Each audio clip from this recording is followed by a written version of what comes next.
Now we are going to see some numericals in the material science, includes conductors, semiconductors and dielectrics. Now first numerical, calculate the Fermi velocity and mean free path for conduction electrons in silver. Given Fermi energy is 5.5 electron volts and relaxation time of electrons is 3.97 into 10 to the power of minus 14 seconds. That means here we are going to calculate Vf and mean free path. It is nothing but lambda. For a silver having a Fermi energy of 5.5 electron volts, that means Ef is equal to 5.5 electron volts. Convert electron volts into joules, multiply it with the charge of electron, that is 1.6 into 10 to the power of minus 19. You will get the Fermi energy in joules. And tau, relaxation time tau is given by 3.97 into 10 to the power of minus 14. So we have, what is the Fermi velocity equation? It is the velocity of an electron in the Fermi energy level. So it is half mvf square is equal to Ef. Rearranging the terms, Vf is equal to root of 2 Ef by m. Ef is been given in joules, m mass of electron is given, constant value, substitute the value, do the calculations with the calculator, you get the value of Vf as 1.39739 into 10 to the power of 6 meters per second. And after that it is also been given to calculate the value of lambda, that is mean free path.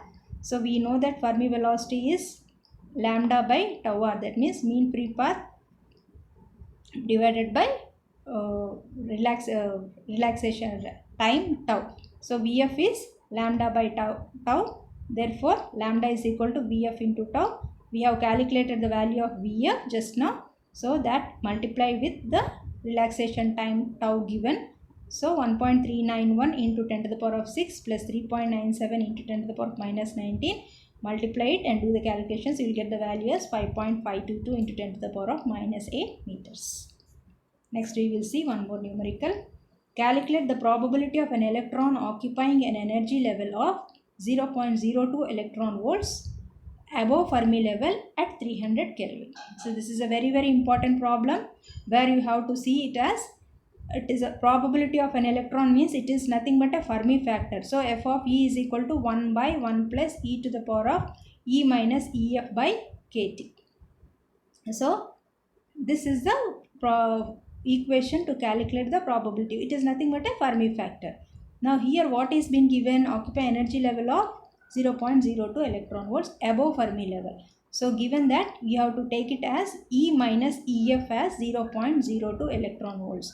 Here the major thing what you have to look here is, it is above Fermi level. Above Fermi level means E minus Ef becomes positive value. That means E minus Ef is plus 0.02 electron volts. If the same problem, if below Fermi level is been given means, then the value of E minus Ef, that means minus 0.02 electron volts has to be considered. So as per the problem it is above, so we are taking it as a positive. Please students, please be specific in this. Above and below matters a lot here. Okay, now to convert electron volts, 0.02 electron volts has to be converted into joules, multiplied with 1.6 into 10 to the power of minus 19. K value is already constant and T value is 300 Kelvin. Substitute all these values in the factor, Fermi factor. 1 by 1 plus e to the power of E minus Ef by kT. E minus Ef is taken as 0.02 into 1.6 into 10 to the power of minus 19 divided by K value is given, T value is given. Use calculator, proper exponential functions. I have worked out and given the values. Please do properly with the calculator and get the value. It is 0.32. That means 32% of probability of an electron occupying the energy level 0.02 electron volts above Fermi level. If the same thing is being given for below, then the answer will vary. So in the examination, please be careful. The value below and above matters a lot. Next we will see with the another type of a problem. For an intrinsic gallium arsenide at room temperature, electrical conductivity is 10 to the power of minus 6 per ohm meter. The electron and hole mobilities are 0.85 meters per volt second and 0.04 meters square per volt second. Calculate the intrinsic carrier concentration at room temperature.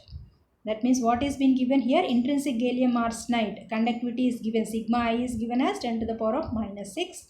Mu E and mu H values are 0.85 and 0.04. There is a typo mistake, I guess. Mu E and mu H are given here. So using the formula, sigma I is equal to Ni into E, mu E plus mu H is the conductivity of a semiconductor for an intrinsic semiconductor. So Ni has come into picture. So sigma I is given, mu E is given, mu H has been given. So you have to calculate the value of N. Rearranging the terms, substituting all these values, you are getting Ni as 7.023 into 10 to the power of 12 per meter cube.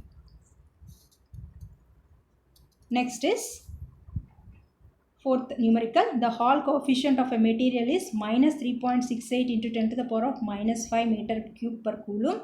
Calculate the carrier concentration. What is the type of the charge carriers? Here the Hall coefficient, the Hall effect, the numerical in the based on the Hall effect.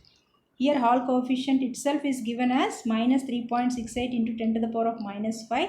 The negative sign clearly indicates the charge carriers are electrons.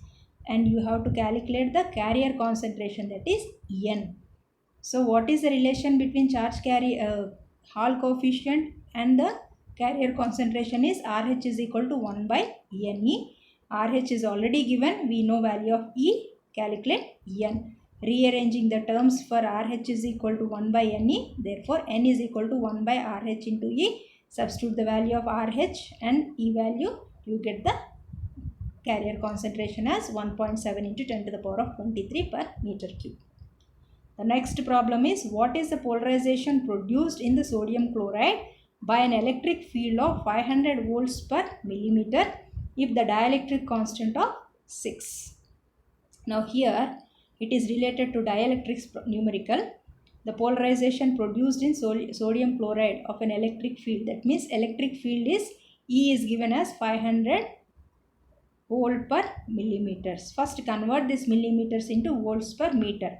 Per millimeter means it is 10 to the power of, millimeter means 10 to the power of 3, but here the millimeter is in the denominator, so we get it as 10 to the power of 3. It is in the denominator, so when it comes up, it comes to plus 3. Means minus 3, but that is in the denominator. From denominator it comes, numerator means 500 into 10 to the power of 3 volts per meter, and epsilon R value is 6. As it has been given as, it has a dielectric constant of 6.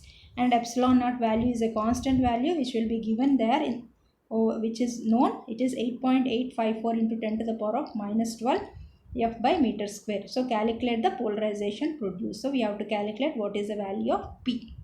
So what is the relation that relates all these terms is P is equal to epsilon naught epsilon R minus 1 into E. This is the equation which we have seen in our dielectrics as sessions are going on.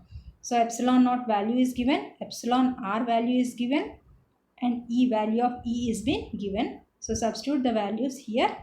8.854 into 10 to the power of minus 12 epsilon naught value, and epsilon R is 6 minus 1, E is 500 into 10 to the power of 3. So calculated, it will be 2.214 into 10 to the power of minus 5 coulomb per meter square. This is the polarization produced in a sodium chloride by an electric field of 500 volt per millimeter. Next we see one more numerical.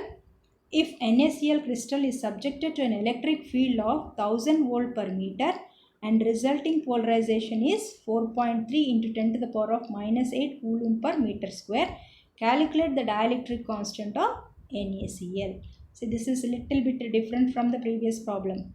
Here E is being given as 1000 volt per meter, P is already given. We have to calculate the dielectric constant of a NaCl. That means epsilon R for NaCl has to be calculated. So E is been given. So already volt per meter is given, and P value is E value is 1000 volt per meter. P value is 4.3 into 10 to the power of minus 8.